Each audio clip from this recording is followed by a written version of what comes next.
Haleluya, mtu wa Mungu popote pale ulipo, na kusalimu katika jina la Bwana wetu na mkombozi wetu Yesu Kristo. Ujambo, Bwana Yesu asifiwe, na karibu sana katika neno lake Mwenyezi Mungu. Siku hii ya leo Mwenyezi Mungu ametuwezesha kuwa kwa pamoja. Naitwa mchungaji Benson Mwanza, na karibu sana katika neno lake Mwenyezi Mungu siku ya leo. Na neno lake Mwenyezi Mungu ninasoma katika kitabu kile cha Marko sura ya 7. Nitasoma ule mstari wa 31 hadi 35, na Biblia inasema hivi: akatoka tena mipaka ya Tiro, akapita katikati ya Sidoni, akaenda mpaka bahari ya Galilaya, kati ya mipaka ya Dekapoli. Wakamletea kiziwi, naye ni mwenye utasi, wakamsihi amwekee mikono. Wakamtenga na mkutano faragani, akatia vidole vyake masikioni mwake, akatema mate, akamgusa ulimi, akatazama juu mbinguni, akaugua, akamwambia, Efatha, maana yake funguka. Mara masikio yake yakafunguka, kifungo cha ulimi wake kikalegea, akasema vizuri. Baba, zungumza nasi kupitia neno lako. Tumia neno lako Baba kufungua watu wako. Tumia neno lako kuwapa watu wako mwelekeo. Tumia neno lako kuhimiza watu wako. Mfalme uketie nzini yote, jitukuze kupitia hili neno. Zaidi Roho Mtakatifu, hudumia kila mmoja wetu kulingana na hitaji lake, katika jina la Bwana wetu na mkombozi wetu Yesu Kristo naomba na kuamini, amen. Ni neno lake Mwenyezi Mungu siku hii ya leo, na hapa tunaona ni Yesu Kristo. Biblia inakuwa inasema kwamba Yesu Kristo akaondoka tena, akarejea eneo lile la mipaka ya Tiro, akapita katikati ya Sidoni, akaenda mpaka bahari ya Galilaya, kati ya mipaka ya Dekapoli. Na hivyo tunaona hapa Yesu Kristo akiwa pale, Biblia inarekodi kwamba akaletewa jamaa na ambaye alikuwa kigugumizi, jamaa na ambaye hakuwa na uweza wa kuongea, hakuwa na uweza wa kusikia. Na hivyo huyu mwanaume aliletwa kwa Yesu na wengine, Biblia inasema wakamletea. Na hapa tunaweza tukajifunza jambo moja katika hili fundisho letu la leo, kwamba katika haya maisha inaonyesha imani ya pamoja na maombezi ya pamoja, umuhimu wa imani ya pamoja na maombezi ya pamoja. Tunapoishi ni vizuri zaidi kuomba kwa pamoja, ni vizuri zaidi kuamini kwa pamoja. Maana wa majamaa walileta huyu jamaa kwa Yesu, maana walikuwa na imani Yesu atamponya. Yalikuwa maombi ya pamoja kwao, na zaidi ilidhihirisha upendo. Na ndio maana Biblia inakuwa inazungumza na inatuambia tusipuuze mkusanyiko wa wadugu. We do not neglect the gathering of brethren. Maana pale tunapokutana imani yetu inawekwa kwa pamoja. Maana pale tunapokutana tunakuwa tunafanya maombi ya pamoja. Wakati tunapounganisha nguvu, tutapata suluhisho kwa haraka. Bwana Yesu asifiwe. Na hii inadhihirisha hilo. Hawa majamaa wakaleta jamaa ambaye kuwa na uwezo wa kusikia, jamaa kuwa na uwezo wa kuzungumza, wakamleta kwa Yesu. Na angalia kile Yesu Kristo alichotenda baada ya kuletwa kwake. Biblia inasema ya kwamba akamtenga na makutano faragani. Yesu Kristo hakumponya mbele ya yale makutano, alimtenga faragani. Bwana Yesu asifiwe.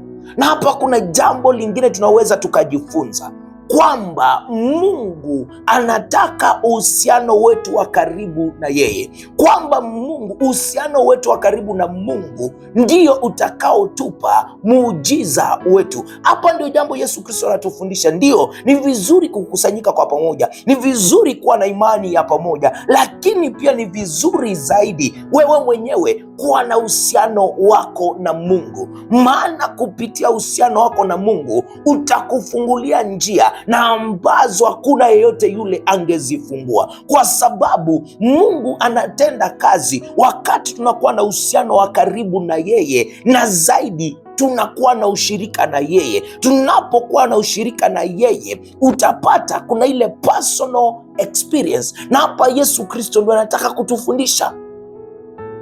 Si kila wakati itatendeka kwa umma. Kuna wakati mwingine inabidi ujifiche, ujitenge. Hata Yesu mwenyewe anatuonyesha, Biblia ina rekodi, hata mwenyewe kuna wakati ulikuwa unafika anajitenga, anaenda anakuwa na ule uhusiano na baba yake. Alikuwa anajitenga, anaenda kuwa na mahusiano na baba yake, mahusiano kupitia maombi.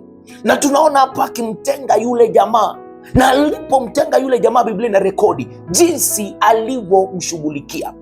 Mtu wa Mungu, kuna mambo mengine unahitaji ushirika na Mungu wa karibu, unahitaji kujitenga, unahitaji kuwa mahala patulivu wewe na Mungu, na hapo ndipo utatoa muujiza wako. Hapo ndio njia zako zitafunguka. Na ndio maana ujumbe nimeupa kichwa, Father, funguka kwa nguvu ya Yesu.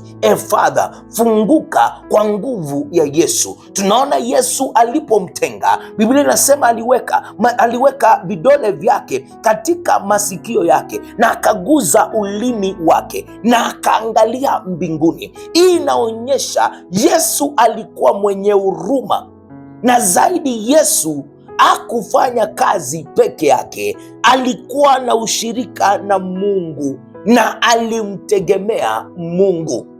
Narudia tena, wakati Yesu Kristo alimtenga yule jamaa, Biblia ina rekodi aliweka vidole vyake katika sikio na pia akaguza ulimi wake, na Yesu Kristo akatazama mbinguni na akasema Baba, ama akasema funguka.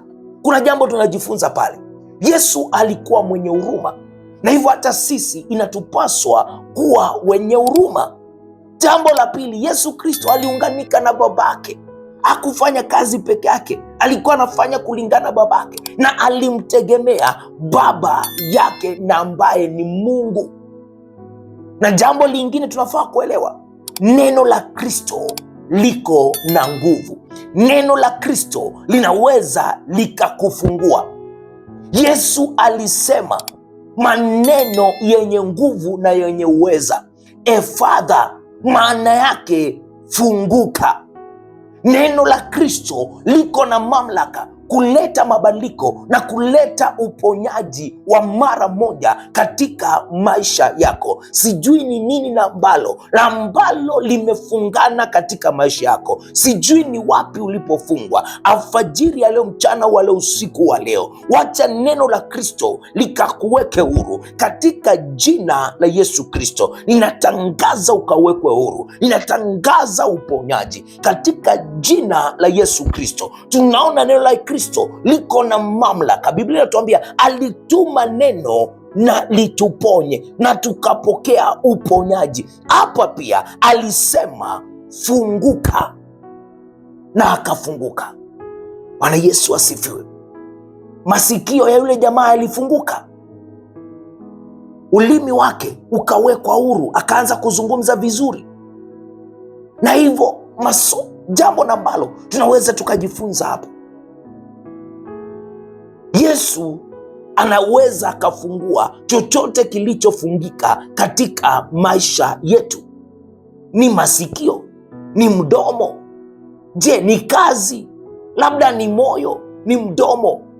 Na hivyo tunaweza tukang'ang'ana kumsikia Mungu au kuzungumza lile la kweli, lakini Kristo anaweza akarejesha sisi tumsikie Mungu na sisi tuzungumze lile ambalo ni la kweli.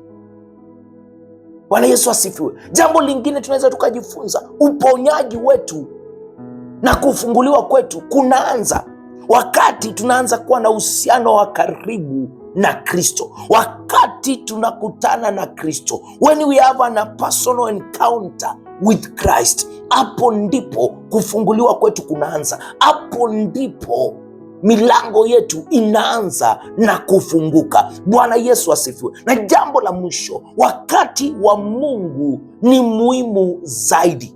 maana wakati wa Mungu ni papo hapo na mara hiyo. Bwana Yesu asifiwe. Papo hapo na mara hiyo. Wakati wa Mungu mabadiliko yanakuja papo hapo wakati huo huo, na hivyo jifundishe kumtazamia Mungu, jifundishe kuwa na uhusiano wa karibu na Mungu. Yesu Kristo anatufundisha haya alipokuwa anamponya huyu kigugumizi na huyu kisiwi. Alikuwa na vyote viwili, lakini hatimaye Biblia inasema ulimi wake uliwekwa huru kutoka kwa kile kifungo, masikio yake yalifunguka na Mungu akatukuzwa. Baba, asante kwa hili neno lako. Wewe uketie nzini yote umezungumza nasi kwa njia fupi na kwa njia rahisi. Mungu wetu, ninakushukuru maana wewe ni mkuu.